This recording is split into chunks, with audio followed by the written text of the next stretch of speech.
Hiatus Coyote. Yeah, I didn't hear that name until listening to this album, but that's cool. They're an Australian band. They formed in Melbourne in 2011, and they've got four members, five members, actually, yeah, four members.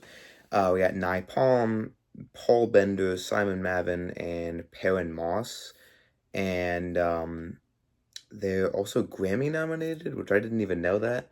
But that's cool. They're nominated for a Grammy. Grammys don't really mean that much, but whatever. Anyway, yeah. So this album, I just listened to it, and it's pretty cool. It's called Love Heart Cheat Code. Never, it's a cool name. I don't know what it's from. There's probably somebody in the comments that will let me know, but it's an experience, and so we're gonna go song by song and review it. Okay, starting off with Dreamboat. There's a lot going on in this song, and it's pretty extravagant. There's a lot of different elements, and they're all kind of crashing together to create this kind of a mess. It's kind of a mess, honestly, but messes don't usually sound this good. It's a pretty nice sounding mess, I will say. Um, but yeah, that's not that crazy to say, but it's a pretty nice sounding mess. It doesn't sound nice, but it's a good song. I like the song.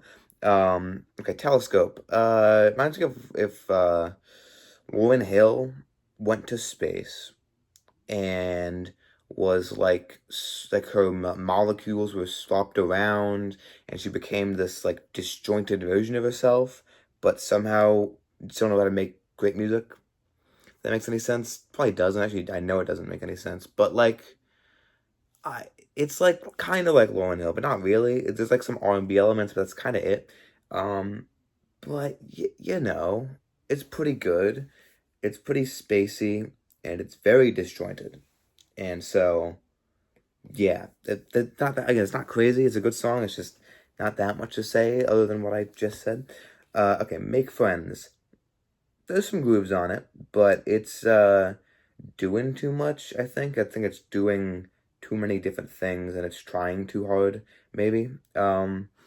Which sometimes that feels like the point of this album is to do a lot, which I like it sometimes. It works sometimes. Like on the first two tracks, they were doing a lot, but I think they did too much on Make Friends.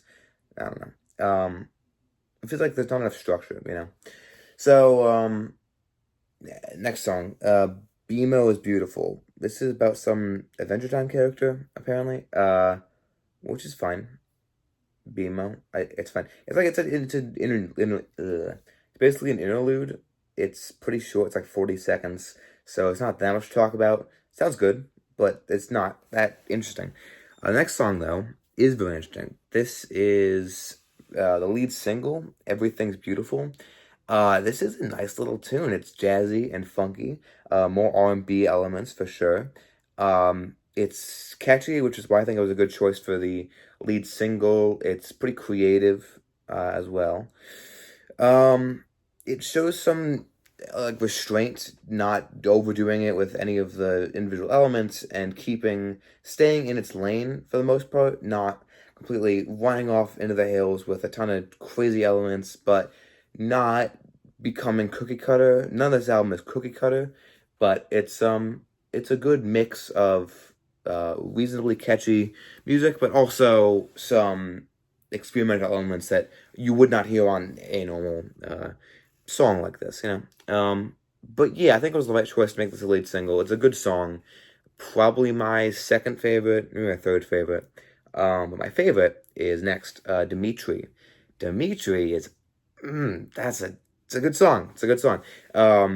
Not like the best of all time or anything, but it's a good song. It could be that because this is like the middle of the album about, and it could be that just their style is growing on me as I listen to the album. But ooh, yeah, it's the best song so far for sure. It's super groovy. It's like really groovy. It's got a lot of less traditional elements. I mean, this whole album does, but this song specifically, there's some less traditional elements. But the difference between this song and the ones before is that they're blended very well. The elements that are quite experimental and the elements that are more normal, you would hear them more often, are blended in a very well. They're very well blended.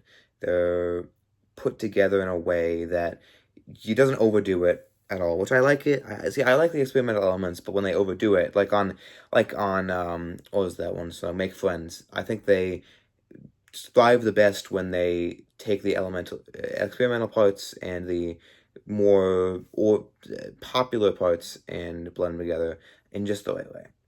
Next we have Long Cat. It's fine. It's a quirky song about a long cat. And it's in the title, ain't it?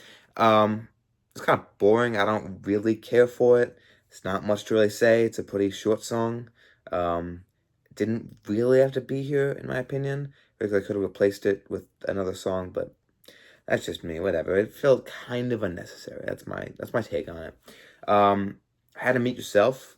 Again, it's fine. It is longer, so it's not just like a little interlude. Like Long Cat's like a minute and a half, but it's not that long. How to Meet Yourself is a full song. It's a real song. It's fine. Focus too much on the vocal aspect of it, I think. And if they tone down the vocals in more parts of the song, I think that would be nice. But the lyrics are nice. The lyrics are good. I think that all the lyrics on this album are pretty good, but they don't feel like the main focus on any other songs.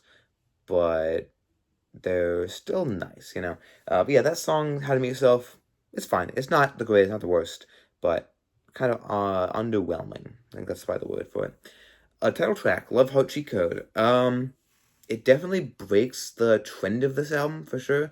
They had a lot of spacey elements and experimental elements and R&B elements, and this song adds like a lot of other kinds of things. There's rock. There's it's kind of fuzzy in the beginning. The guitar is pretty fuzzy, which I like some fuzz. I like some fuzz. I love some fuzz actually, but not in this specific album. I don't love it, you know. But it's a good song. I like the song. I think it was a good choice for being the title track, even though it doesn't necessarily represent the whole album. It's kind of like the transition between the first part of the song and the second part, you know. I think it's still a good choice for being the title track. And I think it's a little bit more melancholic than some of the other songs in some aspects, not entirely, but there's definitely some parts that are a little more, not sad, but low. I think low is probably the best word for it. It sometimes feels like a snap in like this happy-go-lucky kind of thing, and it just snaps. And right there, it's just everything changes. Especially in the last part. Last part's like kind of wild, honestly, but whatever. Anyway, next song, Cinnamon Temple. It's okay. It's fine. It's a little less original to me than because this album, uh, on the whole, this album is very original. I will say that there's not much else like it out there, and it feels very original, like I said.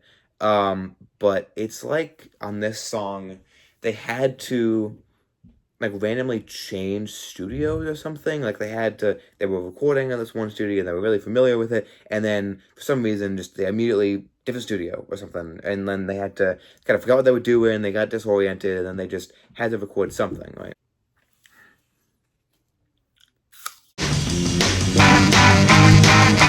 I have apples now. Okay, don't worry about that. So yeah, Cinnamon Temple. It's a cool song. Not my favorite though. Okay, White Rabbit. So, White Rabbit. You could call this a cover of the Jefferson Airplane one, but it feels more like they just took the lyrics and did whatever they wanted with it. They just took it and like, yeah, whatever. Let's just do it. I'll take the lyrics and do whatever I want. It's interesting sonically, you know. It's interesting, and it's kind of psychedelic, right? But is the original better? Yeah, absolutely. It's not even close, honestly. The original is way better than the song. It can get a little bit annoying because there's a little repetition. I forget the exact part, but it's like it's if you hear the song, you'll realize what I'm talking about. But yeah, it's probably the worst song on this album. It's not great, and especially for a closer, yeah, they could have done a lot better there. Especially because it's the last song, they could have done a lot better. You know, it is what it is. Okay, so final review of this album. It's got a very extravagant but also pretty disjointed style, which I like sometimes. Um, but it all kind of comes together in a surprisingly cohesive mess. It's a mess, honestly, you know. But it's a good mess. It's like it's kind of mess that like there's something interesting to be seen within it, you know. It's pretty creative. Got some jazzy and funky elements. Obviously, the R&B I was mentioning earlier. It's got a lot of quirkiness and playfulness, and there's still some kind of in the back of your head, some kind of not pop, but there's a catchy element to it. It has a catchiness to it. Um, some songs feel a little bit overdone or they don't have that much structure, so those are kind of, you know, not my favorite. On the lower end of the you know, track ratings, I suppose. um but even the, like the most experimental tracks are sonically interesting. There's things that I've not heard from this kind of band before, and they're sonically interesting and changing. And you know, I think it's a fun album. I think it's a good album, and I think it's got some innovation in it, especially like I said in the sonic territory. It's pretty experimental, and there's some moments I don't land. That's okay. They don't have to land that much. I wish there was some more songs that were like really good for me. But it was good. It was a good album. I didn't hate it. I didn't love it. So yeah.